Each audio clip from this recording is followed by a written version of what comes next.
Bonjour à tout le monde, bienvenue sur notre page. Aujourd'hui encore une fois de plus, j'aimerais vous partager notre méditation de la journée.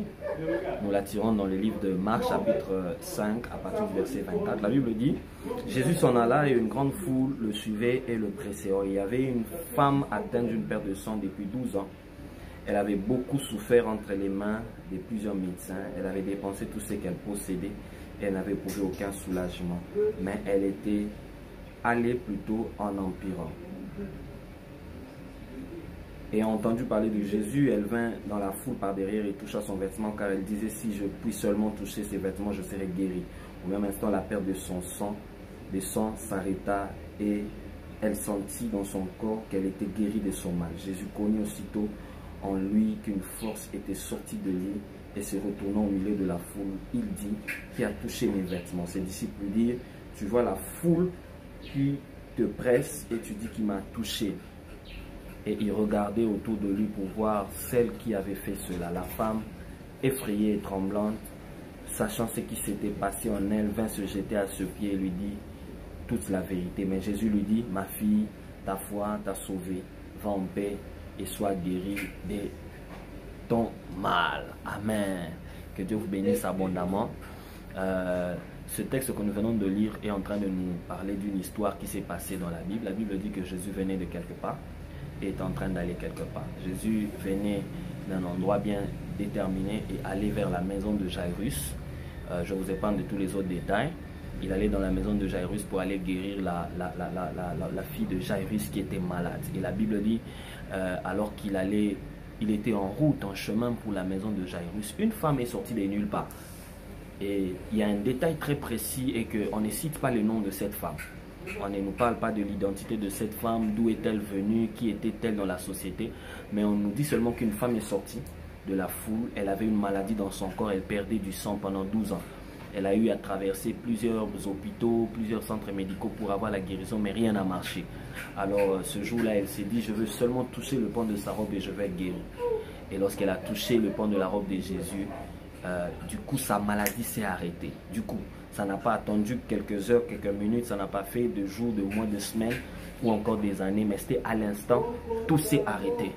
Et lorsque tout s'est arrêté, la Bible dit, Jésus se retourna pour dire qu'il m'a touché. Ses disciples ont commencé même à se chamailler pour dire: mais tu vois pas la foule? Et puis tu dis qu'il t'a touché. Il y a une grande foule qui nous entoure. Et la Bible dit, Jésus va insister, mais il y a quelqu'un qui m'a touché. Et la Bible dit de cette histoire, cette femme est venue dire à Jésus: c'est moi qui t'ai touché parce que j'étais malade, maintenant je suis guéri. La Bible dit, Jésus lui dit: femme, ta foi t'a guéri, va en paix. En fait, cette histoire, lorsque vous la lisez, vous allez vous rendre compte que cette histoire nous raconte beaucoup de mystères. Je ne voudrais pas entrer dans tous les mystères que nous raconte cette histoire, mais je m'aurais dégagé 2 ou 3 pensées que nous révèle ce texte. La première des choses qui me captive en lisant ce texte est que dans ce texte, on ne cite pas le nom de cette femme. La première des choses, on ne cite pas le nom de cette femme.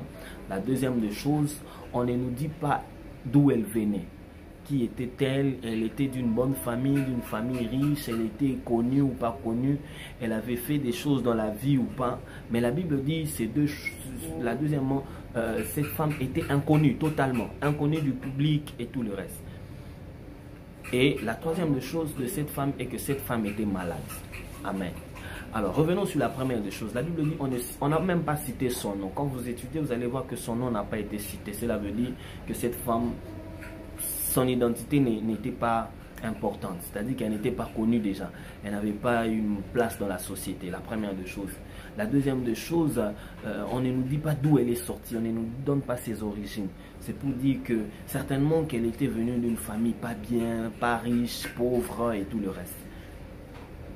Et juste en analysant cette partie, l'on comprend que Dieu est un Dieu de quiconque. Oui, j'aimerais vous faire cette affirmation et vous dire que le Dieu que nous prions, le Dieu que nous servons, c'est le Dieu de quiconque. Écoute, les quiconques, ce sont de tout le monde, les personnes sans identité, les personnes qui n'ont pas qu'on ne connaît pas d'où ils sortent, des personnes d'où on ne sait pas qui ils sont, quels sont leurs projets, de quelle famille ils sont sortis. Ces personnes, on les appelle des quiconques. Des quiconques. Et j'aimerais vous dire, les quiconques, ce sont les gens des personnes qui bougent les mondes. Et j'aimerais vous dire la vérité, Élie était Élie les Tishbites. On s'est arrêté là. Élie les Tishbites, un habitant de Galate. On ne cite pas les noms de son père, on ne cite pas les noms de sa mère. Mais la Bible dit que c'est cette personne de Élie qui a bougé le monde avec Dieu comme vous n'avez pas imaginé. Et lorsque vous analysez encore rien que cette partie, vous allez juste comprendre avec moi que Jésus-Christ en réalité, il est la personne des personnes qui n'ont personne. Alors, j'aimerais vous dire cette bonne nouvelle. Jésus est la personne de personnes qui n'ont personne. C'est-à-dire, quand tu es inconnu, Jésus-Christ est la personne de personnes qui n'ont personne. Pire, qui ne sont même personne. C'est-à-dire, quand tu es inconnu, Jésus-Christ est ta personne. Quand tu es méconnaissable, quand tu n'as personne, tu ne connais personne, quand personne te connaît, quand personne n'a les yeux sur toi, Jésus-Christ est la personne de personnes qui n'ont personne. Et j'aime lorsque Jésus se présente comme la personne des personnes qui n'ont personne, parce qu'il est le Dieu qui tire du néant les pauvres, qui tire de la poussière des hommes inutiles et les fait asseoir avec des grands. Je vois Dieu le faire dans votre vie avant la fin de cette année. Vous qui êtes inconnus, vous qui n'êtes pas connus des hommes, vous qui êtes aujourd'hui, qui n'êtes pas connus des médias, il arrive un temps, le Dieu des personnes qui n'ont personne va faire de vous des gens. Aujourd'hui, nous parlons de l'histoire de cette femme parce que cette femme est sortie du lot des personnes qui n'étaient personne. La Bible dit la deuxième des choses, que cette femme était malade. Cette femme était malade, elle avait atteint une maladie qui faisait qu'elle perdait le sang, elle saignait, ça faisait 12 ans. 12 ans, elle a commencé à saigner, elle a beaucoup saigné pendant 12 ans. La Bible précise qu'elle est même passée par les mains de plusieurs hôpitaux et tous les hôpitaux par lesquels elle est passée, aucun de ces hôpitaux ne lui ont accordé la guérison. Mais la Bible dit lorsqu'elle a rencontré cet homme qu'on appelle Jésus, lorsqu'elle a rencontré cet homme qu'on appelle Jésus, sa maladie a pris une autre forme. Lorsqu'il a rencontré Jésus, lorsqu'il a touché le vêtement de Jésus, la Bible dit que sa maladie s'est directement arrêtée. Cela nous fait voir que Jésus-Christ a le pouvoir d'arrêter toutes choses dans nos vies. La maladie dans la vie de cette femme enlevait sa paix, enlever sa joie, enlever sa bonne santé, enlever a chassé des personnes autour d'elle. Je crois que cette femme a eu à perdre des relations. Je crois que cette femme a eu à perdre des amis. Je crois que cette femme, même sa propre famille était déjà fatiguée d'elle. Je crois que même elle-même, elle se disait, est-ce que je serais encore guérie? Mais la Bible dit, ce jour-là, lorsqu'elle a rencontré Jésus, lorsqu'elle a seulement touché le pan de sa robe, la Bible dit, tout ce qui dérangeait sa vie s'est arrêté. Jésus est capable d'arrêter les situations qui nous font pleurer. Jésus est capable d'arrêter les choses qui enlèvent notre paix. Jésus est capable d'arrêter les choses qui enlèvent notre joie. Jésus est capable d'arrêter ces choses qui ne cessent pas de nous tracasser.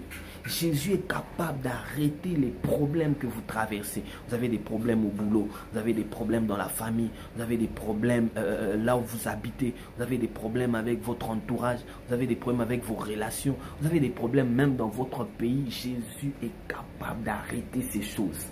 J'aimerais m'arrêter par là aujourd'hui. Demain, nous allons peut-être continuer, mais j'aimerais prier avec toi pour te dire que Dieu puisse arrêter la chose qui est en train d'enlever ta joie, la chose qui est en train d'enlever ta paix. Que Jésus arrête ça, que ça s'arrête à partir d'aujourd'hui, que ça s'arrête à partir d'aujourd'hui dans le nom de Jésus. Que Dieu vous bénisse. Restez connectés sur notre chaîne et vous ne manquerez pas d'être bénis tous les jours. Ciao.